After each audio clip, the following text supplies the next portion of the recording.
Welcome to RugCast. The people on the 12th floor. We got approval. We fooled them again. We got approval. I don't know what happened, but thank you, ladies and gentlemen, out there in our listening audience. The views skyrocketing. We went from 1 view to 3 views. Just kidding you. But we're very, very pleased with everybody that is taking a liking to what we're talking about. And one of the things that put us in this seat right now is what we do every day, what we have been doing. I've been doing this for 40 years. You've been doing it for 25, right? 20. That's right. I was sick for 5 years. Yeah. 20 years. Yeah. So 20 years ago, you came in like we spoke about. Mm-hmm. But then, within 5 years, you were running a business, right? Yeah. A lot. Yeah. Quickly. Everything happened fairly quickly. And like we always talk about, to run a business, it takes a village. Not just two, right? It takes a village. It takes a good village. Yeah. How many jobs you figure we do a day all kinds of jobs. If you had to estimate, like, between all of the things that we do. So let's start the easy one, right? So, and we both know this very well because we have our trucks routed and we see our truck route. So we're doing about 90 deliveries a day. 90 stops. 90 stops. Could be a pickup or delivery. Yeah. Pickup or drop off. Yeah. We're doing about 90. You have 10 trucks. Yeah, running 10 trucks daily. Yeah. Right? Each truck has 3 people on them, sometimes 4. Right. Then we have the on-location cleaning. 5 crews? 6. 6 crews that do probably... 6 crews. 3 stops a day, average. Yeah, so say 20. Yeah. So at 110. Mm-hmm. Then we have the installers, 10 crews, 1 job a day. 130. So we're in 130 homes every day. Every day. And that has nothing to do with like cleaning. So a cleaning customer could have 10 rugs. Yeah, that's which is a job within a job. Yeah. So bring it back, inspect it, clean it, repair it. And so we're very lucky to have the support of good men and women that are part of our teams. Absolutely. And so we have a delivery manager, we have a fabrication manager, we have a cleaning manager. We have a lot of administrators, we do, and operations people who help us. Right. And so, with their help, I wouldn't be able to golf, quite frankly, if it weren't for these people. My handicap is getting pretty good too. So with everyone doing their part, and sticking to the plan that we've set forward, the plan has been a 140-year-old plan, but with every generation, there's been tweaks, right? And then followed by me coming in, helping out with the tweaks and implementing some small changes. We've been able to continue this, and we evolve, but there's a part of why we're here. Like it just didn't just happen. No. We're talking about numbers. Like if you were in the industry that we are in, and let's say you were in Jacksonville, and you have a operation similar to what we have, you would hear these numbers and you would hear all this infrastructure and you'd say, wow, that's, it's not just because it's New York, it's because part of the DNA that we share, you have it, I have it, is the desire to be as challenged as we possibly can, but being able to manage the things that are coming our way, either through our own efforts or because we have people in place that we've trusted, that have earned the trust to be able to manage these accountabilities. Yeah. And it's not a given. It's not everybody has that, but that is, I think, the biggest underlying asset is we have the DNA, you know? We do, yeah, and that's a compliment, right? But further to what you said, you know, if there's a company in Jacksonville, there are a lot of good companies in the United States, and a lot of people that we know who own these companies. But what I've noticed is that a rug cleaning company is a rug cleaning company, right? An on-location cleaner is an on-location cleaner. Two different things. Yeah. Right. Yeah. An installer is an installer. Completely different installation company. They're warehousing companies. Yeah. Yes. And I think rug repair.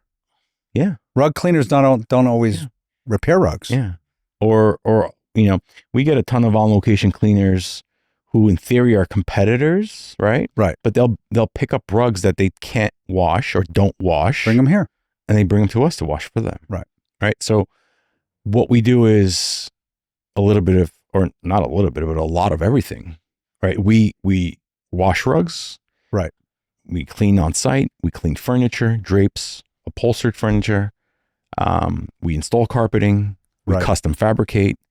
Fiber protect. Yeah, warehousing services. All that stuff. So because we do all of that, because you know, that leads to the 130 plus jobs a day. Are you saying that not only do we have the DNA, but we have the uniqueness of being excellent at all those various trades? There's people that are really good at on-location rug cleaning, carpet cleaning. Yeah. But they don't clean rugs. That's all they do. Yeah. There's really good workrooms that install carpet very well. They don't clean rugs and they don't clean carpet in people's homes. Exactly. We're the only company that you know of in the country that has the capacity to service any type of service, soft home furnishings. With full confidence, I can say yes. Everybody fully employed by us. All our people. No outsourcing. Took us 140 years to get there. Yeah. You know, I mean, when I first started in 1980, we had a rug cleaning business. I mean, we cleaned rugs and we had a repair person and I had one crew and we did some installation. But, you know, you're talking about very small, singular silos of business, you know? Hence the It Takes Two, right? I think that's when we started putting our minds together and we realized what it is that we could do together and help each other and fast forward, here we are. So during the course of a day, these 130 jobs, right? Like you must be pulled in a lot of different directions all the time. Like you have to have input on a lot of things. Yeah. There's a lot of question marks. You know, there's expectations from me as well. You know, I expect the managers to be able to pull their own weight. You have no gray hair. Cameras, look at him. No gray. Look at this. Maybe I was doing it all wrong over the years. I'm telling you. I'm lucky, I guess. Yeah, lucky. It's genes, right? It's genetic. My word. Yeah. But maybe so far. Maybe you handle it, you know, in a way that is calming.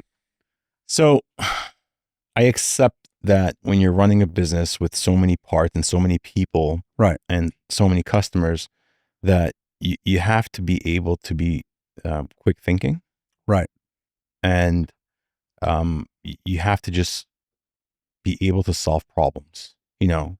Yeah, that's what we do. You know, the term I use is you have to be able to see around the corner. That's a term that I use, and some people say, "What does that mean?" I said, "You have to explain that. You have to anticipate the next move. See around the corner. What's going to happen? What might happen next? What's lurking?" Yeah, right. Yeah, and if you're able to do that, you're a little bit better prepared to problem solve. Right.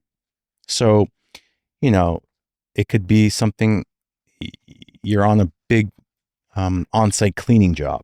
Right. You have to anticipate what problems that might come up. Right. And if they do come up, you might have the answer.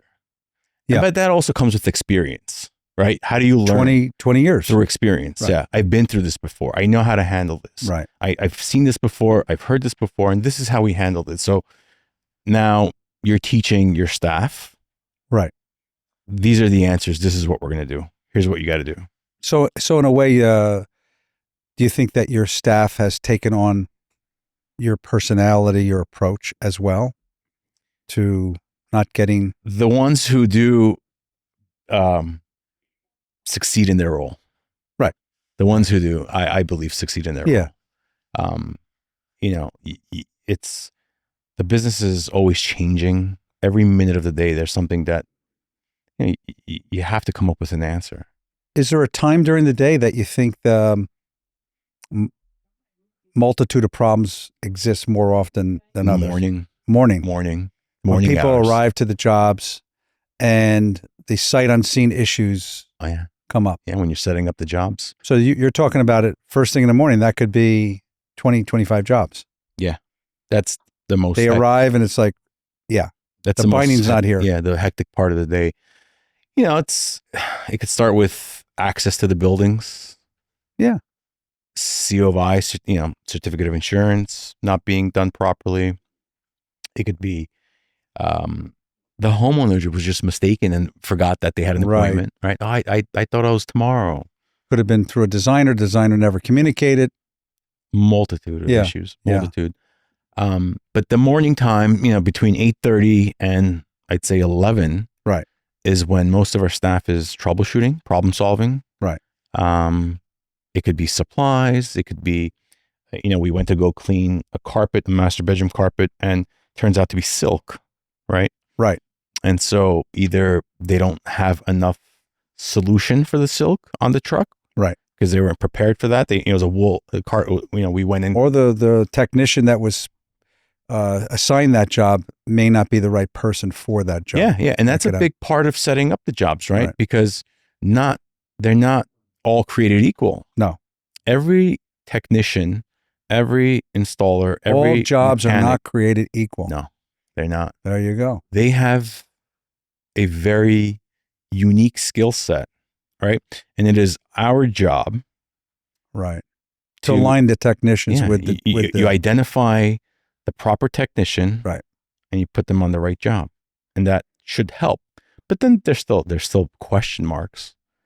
And, I always say it, I said, I wish, one of my wishes would be for me to be at every single job to set it up. That'd be heavy duty cloning. At 9 o'clock, I'd wish to be at every job. But, fortunately for us, it's the number of jobs are just way too much for me to be at every single one. So, we troubleshoot the best we can from the office. Well, have you found over the course of time that you send out a crew or a team and no matter what, for whatever reason, they just can't get that job done that day? Oh, yeah. Yeah. And that must be frustrating from everybody. It's frustrating. But I've also learned not to force jobs to go through. No. Because that can really go bad. And I used to when you're younger and you think you could fix or solve anything, and you're going to force it, you're going to make it happen, and then you realize, whoa, this turned out worse. So as you mature, right, and with experience, sometimes you learn you got to take a step back. Let's regroup. Yeah, because once you cut, once you make the cut, there's no turning back. You're married to it. Let's regroup and figure this out. Right. And we'll go back tomorrow. And sometimes it's a difficult decision because people were expecting a job to be You're paying completed. people no matter what. That's that too. In other words, look, you start doing the multiples. Yeah. If it's just one guy, we're dealing with dozens of people here. And, but I think in the end, you'll always make the decision based on the outcome being optimal. Yeah, the financial factor is always there. It's We're not business yeah, people. it's not for me to I can't sit here and say, "Oh yeah, no, it's not about the money." I played the lottery last week. Yeah, It was yeah. 1.8 billion and I was hoping to win the lottery and then I could do all this just for the fun of it. Yeah. And we do have a lot of fun. Yeah. But in the end, this is a livelihood for not just us, A lot of people. but for the people that work for us. Yeah, a lot of people.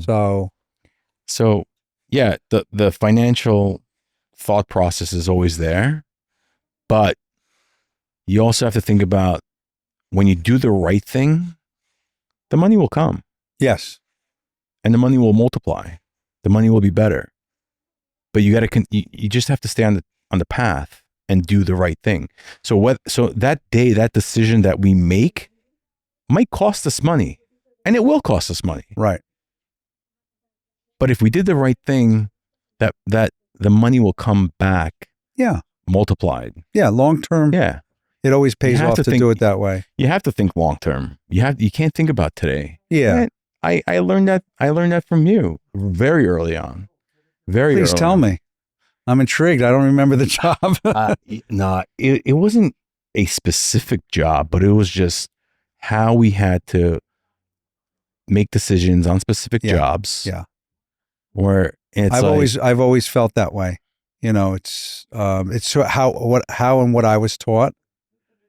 But and then as you go on, you could take a $10,000 hit today, right? And you say, "Wow, that was a big hit." It's $10,000 is a lot of money for anyone. It right? is.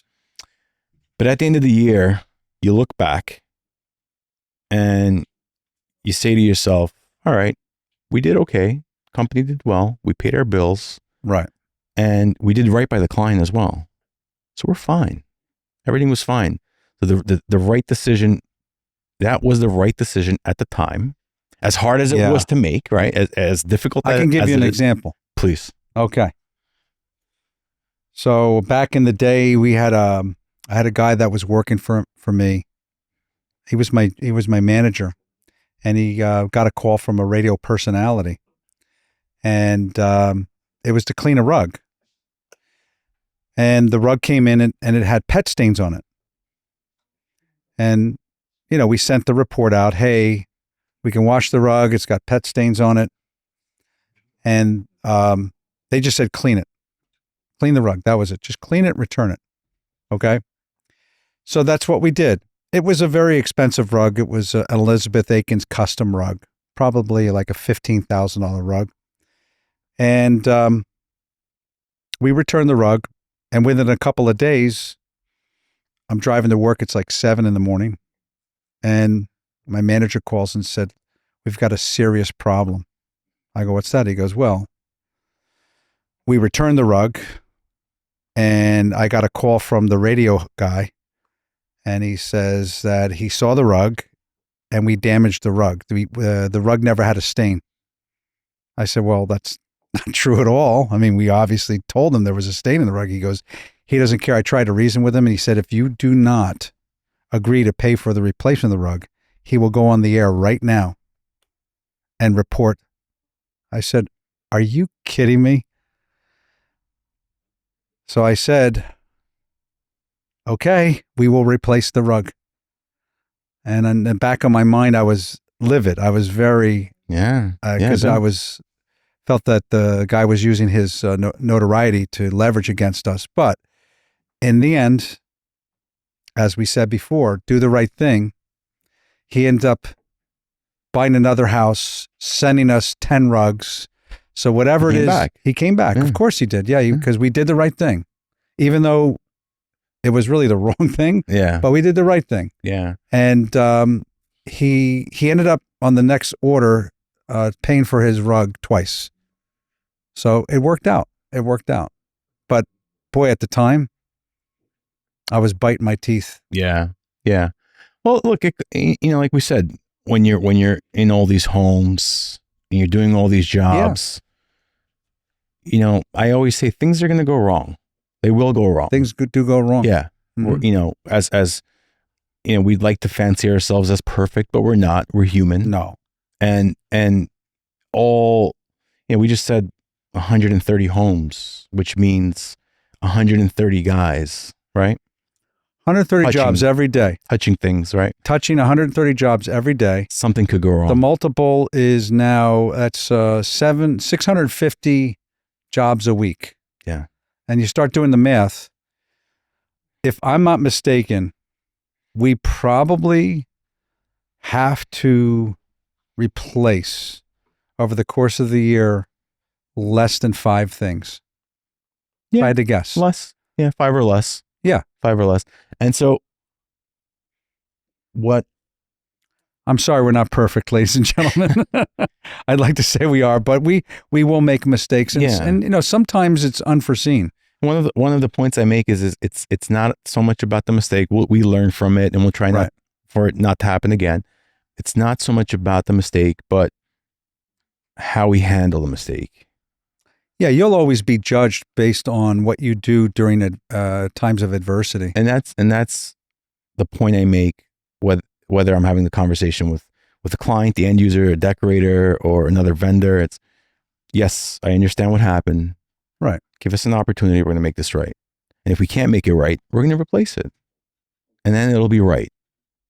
And that's kind of what I live by. Like, we're not going to run away, no matter how big the claim is. No, we're not going to run away. And hopefully that's going to help us last another 140 years. You know what? There might be some medicine around at some point where we'll be able to see that day, but you know, I doubt it. I doubt it. Even if we don't see it, you know, if they're still around, that would be amazing. That would be amazing. I don't know if I want to be around another 140, but we at least I got a few more years. You know, I got 40 in me, I guess. I could do another 40. There you go. There you go. I don't know if I have 40. It'll be fun. I take some good medication out there, right? Yeah. But all right. Well, look, that's a wrap. To our listeners, Greg, Phillip, the Carpet Kings of Queens on RugCast. We hope to see you next week. See you all next week. 12th floor. Remember. Thank you. Please.